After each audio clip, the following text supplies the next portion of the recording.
Rural terrain and limited communication. Summer Wells is missing. She's 5 years old. She's 4 foot tall, blonde hair. Last seen wearing a pink shirt and gray pants. According to her siblings, she just walked out the back door and then disappeared. So we don't know where she went, if she went toward the road or in the woods. Very mountainous terrain, very steep terrain. Rural terrain and limited communication. It's been 5 months now since Summer Wells was reported missing from her home in the Beach Creek community. Authorities with the Hawkins County Sheriff's Office, the TBI, the FBI, they're all continuing to follow tips and leads about what happened to the little 5-year-old girl. Reporter Ansley Daniels spoke with Sheriff Ronnie Lawson about how the case is continuing to be handled. I assure you, we've done everything when we was up on that scene, everything humanly possible to do. It's been months since the weeks-long ground search for Summer Wells was called off in the Beach Creek community. The manpower, the search, the helicopters, the airplanes, tremendous amount of dogs, cadaver dogs, search and rescue teams.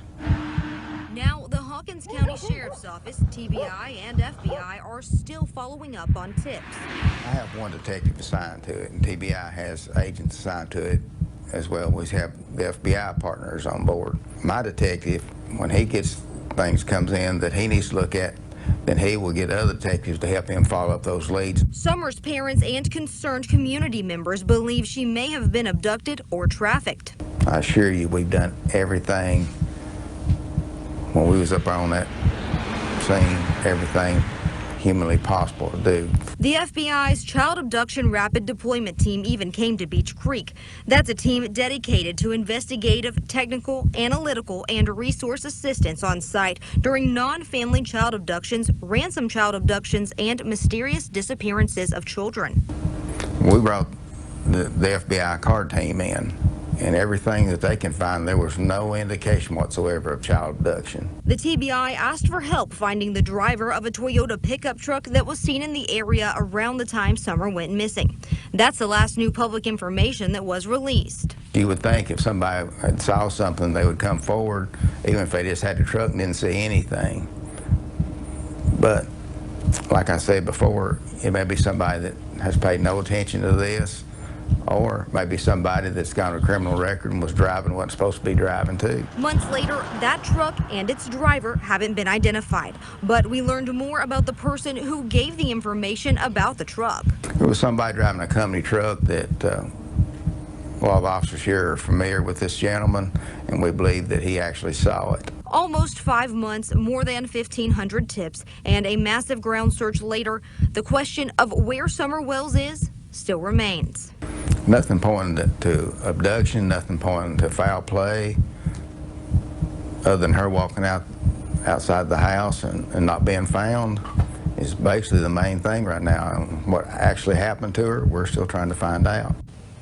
Oh, still such a mystery. Now, the TBI declined our request for an interview and referred us to previously recorded interviews on their website. Let's take one more look at Summer Wells. If you have any credible information that could help lead investigators to Summer, you're asked to call 1-800-TBI-FIND.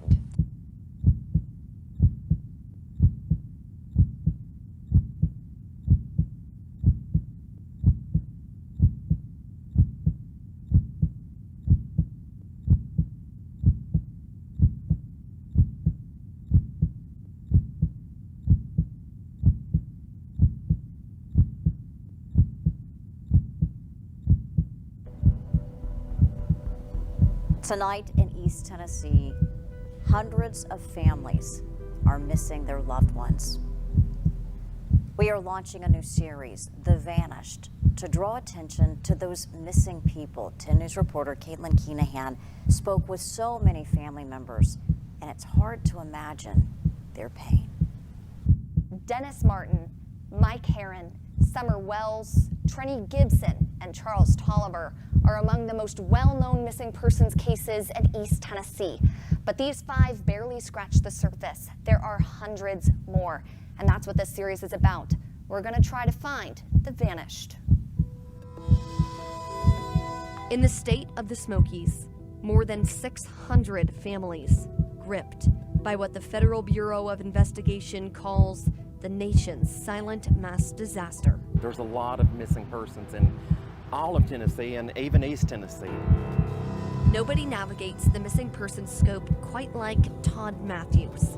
He served as the former director of the National Missing Persons Database, also called NamUs. I helped develop that project, and I still work very deeply with missing and unidentified persons in Tennessee and beyond.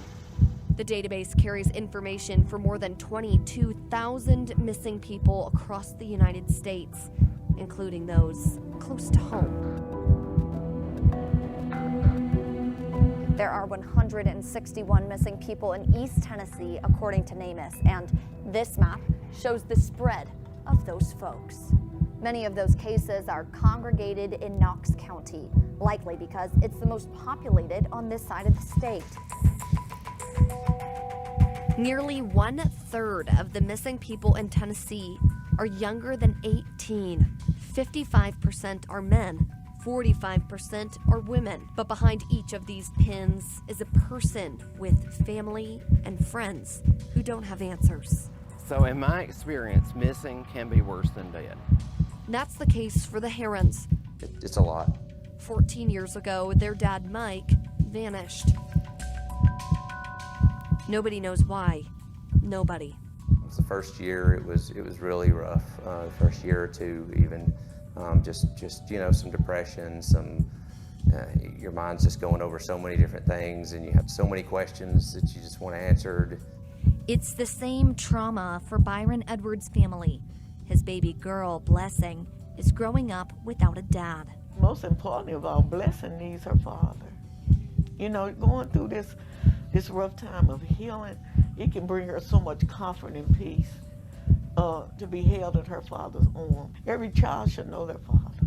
Those stories stick with you. Just ask Todd Matthews. You live through some of this with some of the families. It hurts. You hurt when they hurt. You cry when they cry. You really do. And it's just not possible to separate yourself. I mean, what kind of human would you be if you could just say, it's just work? Every day, moms, dads, sisters, brothers are left wondering. As humans, we can accept death.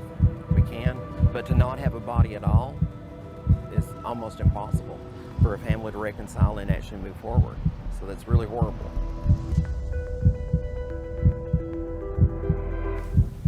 If you are missing a loved one, we want to help you get the word out. We want to help you get them into the National Missing and Unidentified Persons System. You can text us at 865-637-1010 or visit our website, WBIR.com, for a full list of East Tennessee's missing people. Wow, that's gorgeous. As the saying goes, age is beauty. And after 50 years, this park is proving just that. To the hikers who visit, and all of the creatures that call it home. It is parasitic, but not to us. We're exploring the west side of Bays Mountain Park. Hey there, everyone. Sydney Kessler here with your Trail Team 11 for their 50th anniversary this year. We're exploring a part of Bays Mountain Park that isn't very well known. It's actually on the opposite side of all the attractions that you're used to, and we're going to a waterfall. But to get to this waterfall, we're going to start here at a community park. We're going to start at Laurel Run Park and then make our way into Bays Mountain Park. Come join us. Parking at Laurel Run Park is the great opportunity to come in, see a waterfall, go back to your vehicle and go out throughout your day. Megan Krager is the senior naturalist at Bays Mountain Park. Or if you really want a challenge, you can start at the main part of Bays Mountain, the main entrance, and then hike the 7 miles over to Laurel Run. Being so far from the action, many forget what the western side of the park has to offer. Okay, what has happened here? The amount of rain that came off of this mountain here destroyed the bridge that was originally here. Laurel Run Park reached out to a local Boy Scout troop, and they were able to have enough funding in order to construct a new bridge that you see in front of us here. The western part of the park is a rugged part of Bays Mountain. So this particular hike here, we designate it as kind of an expert level. If you have not been accustomed to hiking, this hike is going to be a challenge. But if you can make the climb, you'll eventually stumble across a former movie set. There was a film called The River with Mel Gibson and Sissy Spacek. And that film crew came in, purchased the property where we're standing on today. And what they did was they recreated a couple of buildings in order to kind of help their filming, essentially. So what happened is that once they were done with production, they didn't need the property anymore. So they went over to the Hawkins County and said, hey, we'd like to donate property if you can turn it into a county park. So that is how Laurel Run essentially came about. So one really neat part about this trail is that you're hiking next to this beautiful creek here, but there is something that you need to pay attention to, and that's the blazes. You're going to notice here that we have two different colors. We've got a blue and a red. Pay no notice to this blue blaze. That's an old blaze. What you want to pay attention to is the red diamond. That's the blaze for Bays Mountain Park. That's what we're hiking into, and we're hiking to the waterfall that is on Bays Mountain property. So let's head that way. Be sure to keep an eye out for a stinging nettle along the way. Oh, he's quite long. They can get a couple of feet long. And any curious critters who are trying to cross the trail. Here's his head, I think, right here. Part of the park here on the western side has a lot of great wildlife and also flowers and wildflowers, trees that you don't typically see in other areas of the park itself. And don't forget to prepare yourself for a creek crossing along the way. It's time to cross the creek. When you have to cross the creek and you have swift water that you have to cross, you put yourself in danger because there's a lot of obstacles that you have to maneuver around. Now this is one of the first waterfalls, it's that small one there. A lot of people bypass it. Once you find that first miniature waterfall, the second is not far behind. Wow, that's gorgeous. Is that our waterfall right there? This is the second waterfall that we do have on the park itself. This is a really awesome waterfall, especially when we have a lot of water and rain a few days beforehand. We're pretty excited to have this on our park, and it's a great opportunity for people to come up and check out the natural beauty here at this nature preserve. Because of all of the debris in the water, swimming is not an option. Just because of how many obstacles that are in the water and how many foot entrapments that could possibly be there that you may not see. And that's why we don't allow for swimming in our reservoir and also in the waterfall itself. While you're taking in the view, the sounds, the smell in the air, and the quiet at the park, it's easy to see why people have been enjoying Bays Mountain Park for 50 years. This is a special park, not only to the individuals that work here at the park, to the community. If it wasn't for the community, this park would not be here. What a beautiful hike that was. If you want to find that waterfall here on the Laurel Run Trail on the Bays Mountain side, head over to our website, wjhl.com/trail-team-11, and we'll provide you with all the details that you need to know. Happy hiking, everyone.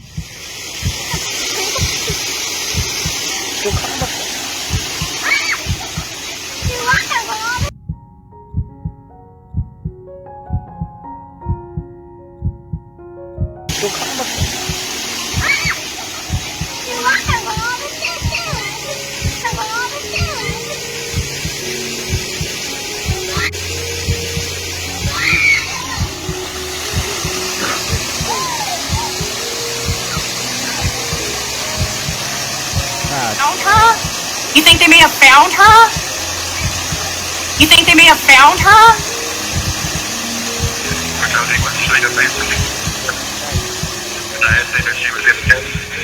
In the cave? You think, is that where you were thinking she was? Yes. Oh, I thought you were saying she was off like a cliff. She is underwater. Underwater? So when did you learn this?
Found her?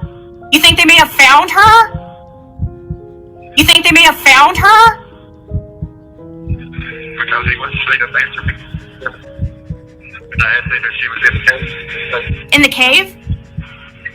You think, is that where you were thinking she was? Yes. Oh, I thought you were saying she was off like a cliff. She is underwater. Underwater? So when did you learn this?